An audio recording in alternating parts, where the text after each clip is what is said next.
How's it going? Mike here from Kapowcast with another Vintage X-Men Marvel Legends review. Today we're taking a look at Storm on that beautiful orange card back.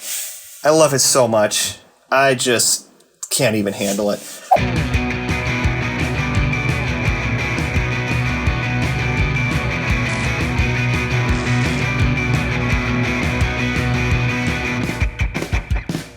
Anyways, we got Marvel 80 Years in the top. Package pretty much standard. You got the picture of the character right there. Other figures in the wave. A weird drawing there. Along with a read-up. If you want to read that, go ahead, pause. Because reading is fundamental. I can't wait to get this one open. This was the figure I wanted, as I'm sure most people did, to go with their Jim Lee X-Men display. So we're going to get her open and have her join the rest of the Merry Mutants. Stay tuned. And here's the Jim Lee Storm out of the package, and I am sad. I am so sad. I am so bummed. It has nothing to do with the figure itself as a figure, but we'll get to that. Let's get to the accessories, and I will get to my sadness. And here she comes with the famous Hasbro lightning effects that we've seen countless of times, even with like the Power Rangers lightning stuff we've seen. Except these feel a little different, but it's nothing fancy. They're very pliable, very squishy. You can just grab the figure here, and let's see, just can attach them like so. It's actually very easy, very cool. And there goes that.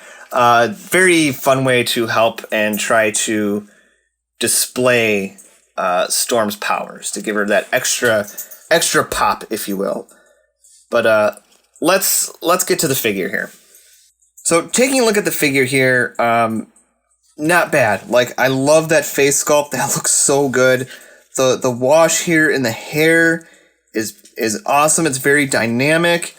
Loving this pearlescent white that they use for her uniform. It's not just like a plain solid white. So I really like that. The shoulder pads, I was a little hesitant on when I saw images, but they work out great. But you got that pearlescent white all the way through.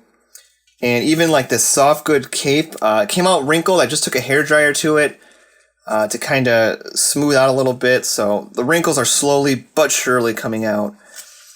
But, you know, before I opened her, first of all, I noticed this stuff here.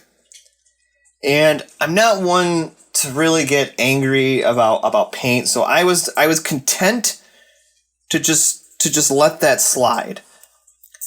And then I pulled her out of the package and lifted up the cape back here, and more just splotchy yellow on the shoes. Just horrible. Look at the Storm butt. But just horrible. Like, I guess it's not a big deal. It is the back of the figure, but still, there's just part of me that's like, and with the two-thighed Silver Samurai, I'm like, come on, guys. Like, now I see why some people give Hasbro a lot of crap, because for everything good they do and they provide, there is a lot of issues that fall through their quality control that just shouldn't, and it's super bums me out. Just so you know, though, the figure does have some issues standing.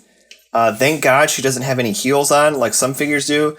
But the problem is she has these teeny tiny feet, and the hair, though beautiful, gorgeous sculpt, gorgeous paintwork, it can make her be a little top heavy.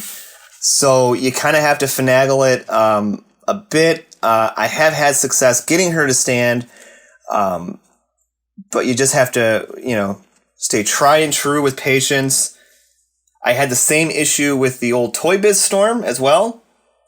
So I think it's just a issue with Storm herself, because they really want to try to capture how dynamic and awesome her hair is. But as I said, a gorgeous figure. Besides the paint splotching, I'm not, going to hold that against the figure as itself. That's more of a Hasbro issue than it is an issue of the figure. But let's take a look at articulation. So articulation-wise, her head is on a ball joint and hinge, so she can look down quite a bit. Not really back, though, because you got the hindrance from that hair. I'm going to be very gentle here with the arms because I don't want to tear this. Because as you can see, like these are just kind of sewn in. They're just kind of tied around her wrist. But her arms can go around and they can go up. She has a bend at the elbow, single jointed, swivel on the hands. She has a lovely diaphragm joint that goes back far. Some would say too far. Look at that. That's insane. She does have her legs can go out, go across that much. They can go forward that much. They can go back. She has an upper thigh cut, double jointed knees, and ankle hinge and rocker. So that's about it for articulation. Not bad, though. Not bad at all. I dig it.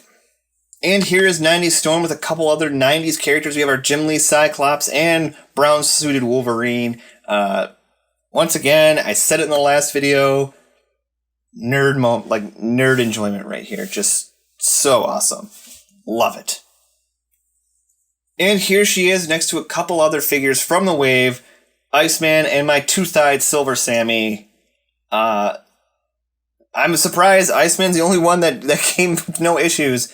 But once again, I'm not holding anything against this figure. Same thing with Silver Samurai. Still good figures. Just Hasbro. Come on. Step up the quality control. I know you want to make a buck and you want to put these out as fast as possible, but there's no reason why we should get doubled appendages and splotchy paint like that. No reason. And here she is next to the Apocalypse Wave Mohawk Storm. Still a really cool character design.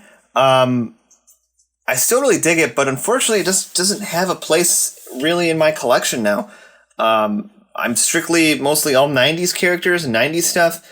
So unfortunately for you, Miss Mohawk Storm, you're going to the box. So all in all, I still love this figure. I'm so happy to have it. You don't know, we only have one figure left to release to get our 90s X-Men really going, and that's the Jean Grey, who was just revealed in the Love Triangle 3-pack, already on pre-order, and I'm still waiting for my Nightcrawler to arrive.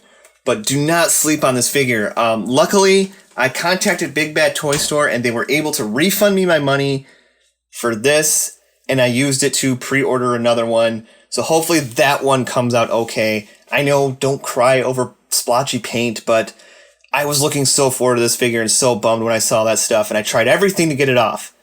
Just so everyone knows, I tried nail polish remover, rubbing alcohol, magic eraser. I tried it all. Nothing worked. Did get the paint off the serial numbers, though, so there's that. Anyways, I hope you liked this review.